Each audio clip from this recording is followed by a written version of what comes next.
जैसा कि टॉपिक जो है आपका है किसान आंदोलन। ठीक है, आपको पता होगा कि 1757 से लेके 1857 ईस्वी तक, यानी लगभग 100 वर्षों तक जो अंग्रेज थे वो अपना साम्राज्य विस्तार कर रहे थे। जैसे बंगाल में उन्होंने प्लासी का युद्ध लड़ा तो बंगाल को जीता, बिहार को जीता, आगे ऐसे जीतते जीतते पूरा मराठा साम्राज्य, फिर इधर आए जो है कि क्या बोलते हैं पंजाब प्रांत, फिर इधर आए जम्मू कश्मीर, सिंध, फिर इधर अवध पे कुशासन का आरोप लगा के हड़प लिया, झांसी को हड़प लिया। तो इस प्रकार से 100 वर्षों तक इनका जो काम था वो क्या था, सिर्फ साम्राज्य विस्तार था। लेकिन 1857 की जब क्रांति हो गया था तो उस क्रांति के बाद जो है कि ब्रिटिश ईस्ट इंडिया कंपनी, यानी ब्रिटिश ईस्ट इंडिया कंपनी, अब इसका प्रभुत्व समाप्त करके ब्रिटेन यानी क्राउन को दे दिया गया और वहां की जो महारानी थी, महारानी विक्टोरिया के हाथ में संपूर्ण शक्ति आ जाती है और ब्रिटिश ईस्ट इंडिया कंपनी को समाप्त करके अब यहाँ पे जो है कि महारानी का मतलब यहाँ पे वर्चस्व हो जाता है।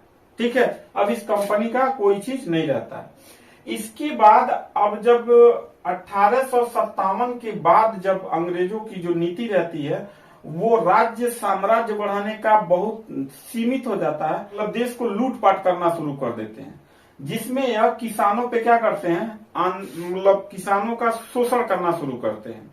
आप देखे होंगे रैयतवाड़ी व्यवस्था, महलवाड़ी व्यवस्था, अस्थाई बंदोबस्त व्यवस्था, जमींदारी प्रथा, अनेक तरीके से किसानों पे ये शोषण कर रहे थे।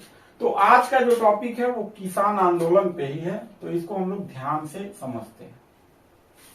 किसान आंदोलन में हम लोग समझेंगे नील आंदोलन। ठीक है, ये नील आंदोलन क्या था इसके बारे में हम लोग जान लेते हैं। नील आंदोलन ये था कि जो कपड़ा बनाया जाता है तो कपड़ा में जो रंग लगाया जाता था वो नील की जो खेती कराई जाती थी उसी से रंग लगाया जाता था।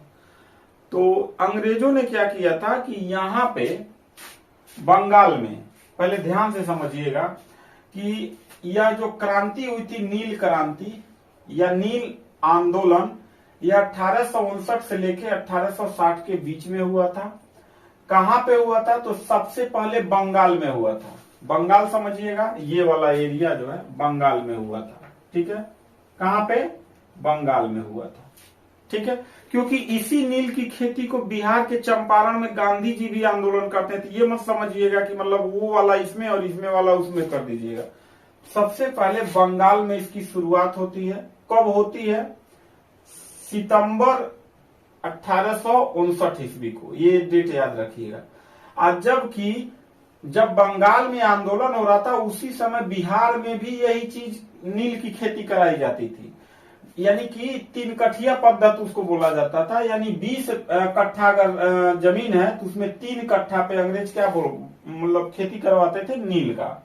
ठीक है, तो उसको 3 कठिया पद्धति बोला जाता था। ये आगे हम लोग चंपारण का जब सत्याग्रह पढ़ेंगे तो वहां गांधी जी को 1917 में के आसपास यह घटना थी, तो उसके बारे में हम लोग वहां जानेंगे। अभी फिलहाल जानते हैं केवल बंगाल के बारे में। तो इसे ददनी प्रथा भी कहा जाता है। ददनी प्रथा क्या होता है कि अंग्रेज जो थे वो जमींदारों से जमीन ले लेते हैं और उसके बाद उस जमीन का एक कम दाम में जो है कि कॉन्ट्रैक्ट साइन करवा लेते हैं, जिससे किसानों से जबरदस्ती जो है नील की खेती करवाते थे। तो इसे ददनी प्रथा भी कहा जाता है। तो याद रखिएगा, कहेगा कि कौन सा किसान आंदोलन ददनी प्रथा के नाम से जाना जाता है, तो नील आंदोलन जाना जाता है। ठीक है, यह सबसे पहले कहाँ हुआ था, तो बंगाल के नदिया जिले में। बंगाल में एक जिला है जिसका नाम है नदिया, और उस नदिया जिला के सबसे पहले जिस गांव में आंदोलन शुरू हुआ था गोविंदपुर गांव था। याद रखिएगा, कौन सा गांव, गोविंदपुर गांव था। अब धीरे धीरे जो आंदोलन जो है अचानक होता है, आपको पता ही होगा। क्रांति एक लंबे समय बाद होता है, जैसे 1857 की क्रांति हुआ था।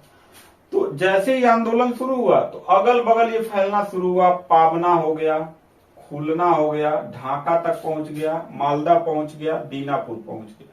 यहां पे जो है किसका आंदोलन शुरू हो गया, नील आंदोलन। ठीक, अच्छा, इसका जानकारी हमको कहाँ मिलता है, तो दो लोग जो है राइटर रहते हैं, किताब लिखते हैं। एक दीन बंधु मित्र, नील दर्पण। बहुत इंपॉर्टेंट क्वेश्चन, ये बार बार एग्जाम में पूछा गया है कि नील आंदोलन का व्याख्या कहाँ मिलता है, किस किताब में मिलता है और उसके राइटर कौन है। तो दीन बंधु की किताब जो है नील दर्पण लिखा गया था। उस समय अंग्रेज क्या नीति अपनाते थे उसके बारे में जाना जाता है। एक और राइटर थे हरिश्चंद्र मुखर्जी, इनके बारे में जान लीजिए। इन्होंने किताब लिखा था Hindu patriot. Hindu patriot, patriot means होता है देशभक्त, यानी हिंदू देशभक्त नामक एक किताब लिखे थे। कौन? हरिश्चंद्र मुखर्जी। इसमें भी नील की आंदोलन के विषय में बताया गया था। ठीक है, सबसे पहले शुरुआत किसने किया था? सितंबर 1859 ईस्वी में। तो ये दो लोगों ने शुरुआत किया था, दिगंबर विश्वास और विष्णु विश्वास। नाम दोनों याद रखिएगा, दिगंबर विश्वास, विष्णु विश्वास, बार बार एग्जाम में पूछा गया है। ठीक है, यह पहला आंदोलन था जो एकजुट था, एकजुटता थी इस आंदोलन में। अनुशासन था, कोई भी आंदोलन होता अगर अनुशासित नहीं है तो वो फिर फ्लॉप हो जाएगा। और संगठित था, इसलिए अंग्रेजों को यहाँ पे लास्ट समय तक जाते जाते आंदोलन जब अपने चरम सीमा पहुंचता है तो उनकी अपनी पॉलिसी में रवैया को, अपनी रवैया जो होता है उसको क्या करना पड़ता है, एकदम नॉर्मल करना पड़ता है। इस तरीके से एक सफल आंदोलन जो है यहाँ पे होता है। तो यानी बंगाल में जो है कि किसान आंदोलन शुरू हुआ।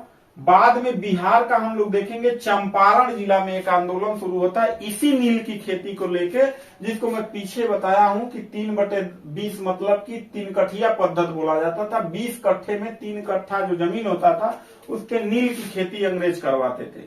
तो उसके खिलाफ जो है गांधी जी खड़े होते हैं और गांधी जी का पहला सत्याग्रह था।